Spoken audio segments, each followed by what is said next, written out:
क्या आप जानते हैं चिड़िया इंसानों के द्वारा फेंके गए सिगरेट को जमा क्यों करती है और बर्ड्स को इलेक्ट्रिक वायर पर बैठने पर करंट क्यों नहीं लगता और हमेशा वॉशरूम जाने पर पिंकी फिंगर यानी छोटी उंगली को क्यों दिखाते हैं? तो इन सभी सवालों के जवाब के लिए बने रहे वीडियो के एंड तक। नंबर 5, क्या आप जानते हैं चिड़िया इंसानों के द्वारा फेंके गई सिगरेट के टुकड़े को क्यों चुनती है? चिड़िया कहीं भी किसी इंसान को सिगरेट फेंकते हुए देख ले तो उसे तुरंत उठा लेती है और उसे उठाकर घोंसले में जमा करती है, क्योंकि सिगरेट में निकोटीन पाया जाता है जो खेत में डालने वाले कीटनाशक दवाई की तरह काम करता है। सिगरेट में मौजूद निकोटीन की वजह से चिड़िया के घोंसले में पैरासाइट यानी परजीवी कीड़े मकोड़े नहीं आते और उसके बच्चे पूरी तरह सुरक्षित रहते हैं। नंबर 4, एलपीजी गैस सिलेंडर का रंग लाल ही क्यों होता है, कोई और रंग क्यों नहीं? लाल रंग खतरे का प्रतीक माना जाता है और एलपीजी गैस अत्यंत ज्वलनशील होता है और लाल रंग के ऊपर जल्दी ध्यान पड़ता है और दूर से दिखाई भी देता है,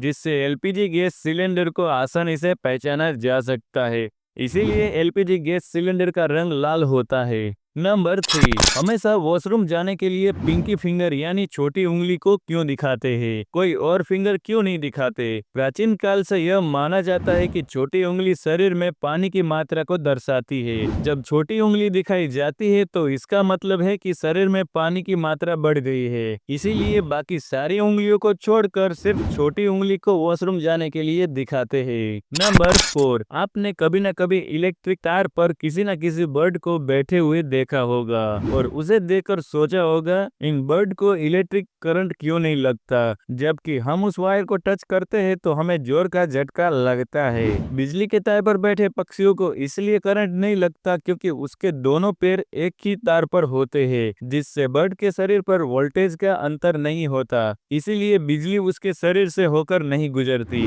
और हम जब गलती से बिजली के तार को छूते हैं तो हमें करंट लगने का कारण जमीन या किसी अन्य वस्तु के संपर्क में होने की वजह से वोल्टेज का अंतर होता है और हमें करंट लगता है। अगर कोई व्यक्ति एक ही तार को दोनों हाथों से पकड़ ले और उसका शरीर जमीन या किसी अन्य वस्तु के संपर्क में नहीं हो तो उसे भी करंट नहीं लगेगा। नंबर 5, हर किसी के दिमाग में यह सवाल कभी न कभी जरूर आया होगा कि प्याज को काटते समय आंखों में से आंसू क्यों आते हैं। प्याज में एक खास प्रकार का एंजाइम होता है जो हवा के संपर्क में आने पर वाष्प बनकर आंखों में जलन पैदा करता है। इस जलन से बचने के लिए नेचुरली तौर पर आंखें आंसुओं को प्रोड्यूस करती हैं। इसी वजह से हमारी आंख में आंसू आते हैं। आज के लिए बस इतना ही। अगर आपको हमारे फैक्ट वीडियो देखना पसंद है तो चैनल को सब्सक्राइब कर ले। मिलते हैं अगले वीडियो में।